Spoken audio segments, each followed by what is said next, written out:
As Bob and Sherry got older, there were more things to do. From their earliest years, Gordon had wanted them to grow up to do what they wanted, but he also wanted to expand that horizon for them. He loved the outdoors, so of course that meant trips and camping, even if Mom had to have her little dollhouse. Over the years, they experienced and explored some of the beauties around them. They got a pony. They planted a garden. And then as the years passed and they wanted bigger horses, Gordon took them to Wenatchee and they picked fruit so they could earn a bit of money. And Sherry got her four-hoofed American Saddler and Bob his four-wheeled Mustang. Horses they wanted, horses they got. And they traded in the trailer for a camper so Gordon could tow the boat that he'd always dreamed about. No, Bob, it's the other boat. And now they added water skiing and they all cut a pretty good wake on their slalom skis too. Gordon, never content with safe and sane, thought it would be fun to take his small boat out on the open ocean. So down to tiny Depot Bay they went. Another time in Yellowstone, he bypassed common sense when he put this bear between himself and a vehicle. And the kids, never bitten by the squirrels. But here it looks like Gordon is tempting fate once again. He was a father that deeply loved and cared about his children. Bob, like his dad, was good in sports. Sherry, like her dad, was into music. And later in life, Bob worked with his dad in cabinet making, and Sherry even taught music for a while.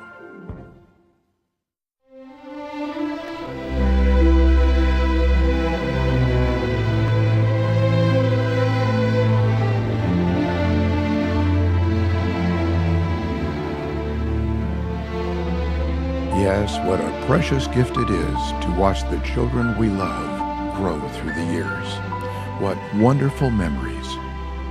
Gordon captured love, thoughts, remembrances, a time.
Yes, precious, loving memories.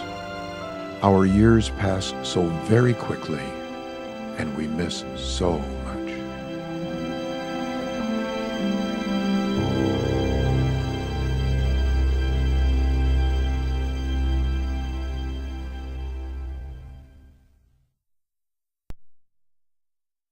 They moved to Seattle, where Gordon joined his brother-in-law, Orv Strobel, in a high-end custom cabinet business.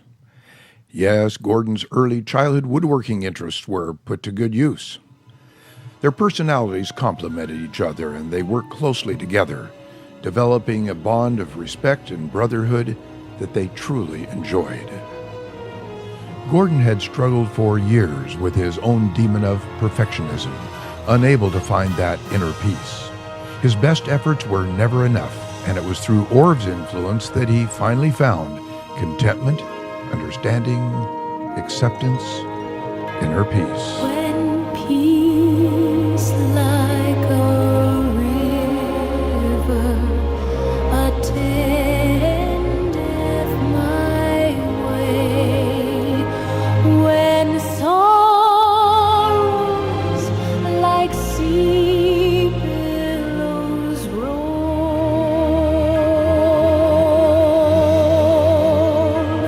whatever my lot thou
glorious day that will be. I know Marlene looks forward to when they will be together again.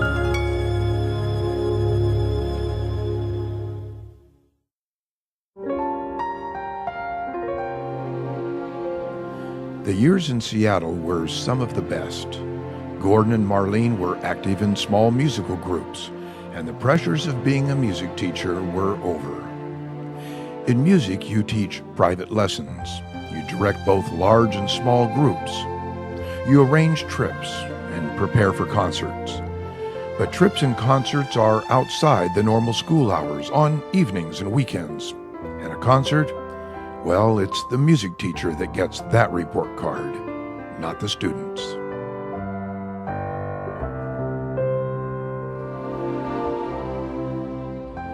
It was a few years later that an unexpected business opportunity led them back to Oregon and the City of Roses.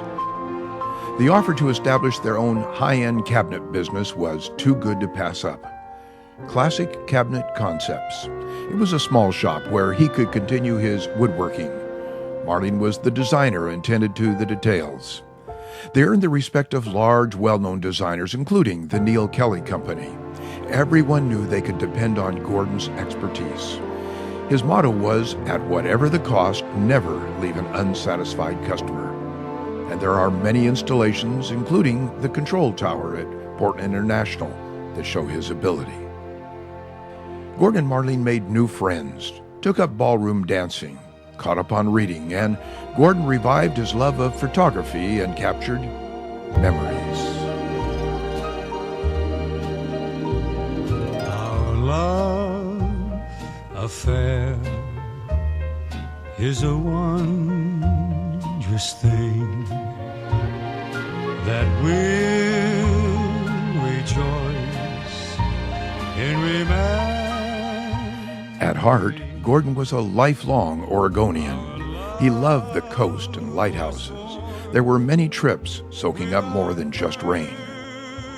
Blue sky and clean air, babbling streams and rushing rivers, the wind through the trees and crashing waves. To Gordon, it was life itself, soothing and restoring, and revitalizing and invigorating. They had always been interested in history, and now they took time to visit what they had read and dreamed about. 3 weeks in Europe, visiting cathedrals, enjoying musical history, a concert by the Berlin Philharmonic, Mozart's home, the Brandenburg Gate, Europe's oldest restaurant built in 803 AD. It was Munich, Nuremberg, Zurich, and more. There was so much to see and enjoy. And what memories they shared. We may share a love affair to remember. And they became grandparents and cherished beyond measure those moments as they watched their grandchildren grow up. Gordon finally realized his wish of building Marlene her dream home. Marlene got that dream kitchen. Gordon, a larger shop and well-equipped darkroom. There was a large game room for the grandkids and a place for the grandparents. And the columns, cabinets, bookcases, everything done with the utmost care. Gordon also spent hours in the darkroom and at the computer, putting together the pictures and stories for the 2 family history books he wrote. But again, as it is in life, things change and do come to an end. A love affair to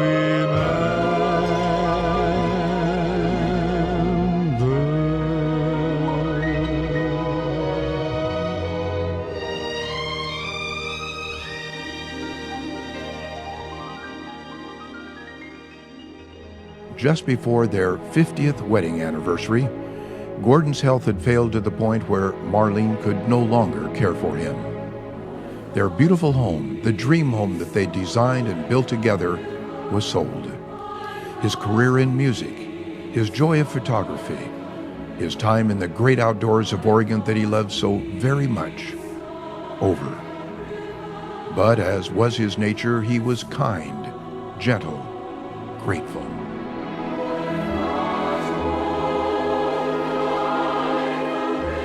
He made friends with other residents and some of the caregivers. He shared his love of music. He made the best of what was despite living in pain. When I saw Gordon, it was like old times. That smile, a firm grip, wonderful memories. Yes, it was difficult for him, but he wanted to make me feel relaxed and comfortable. Gordon, we'll miss you.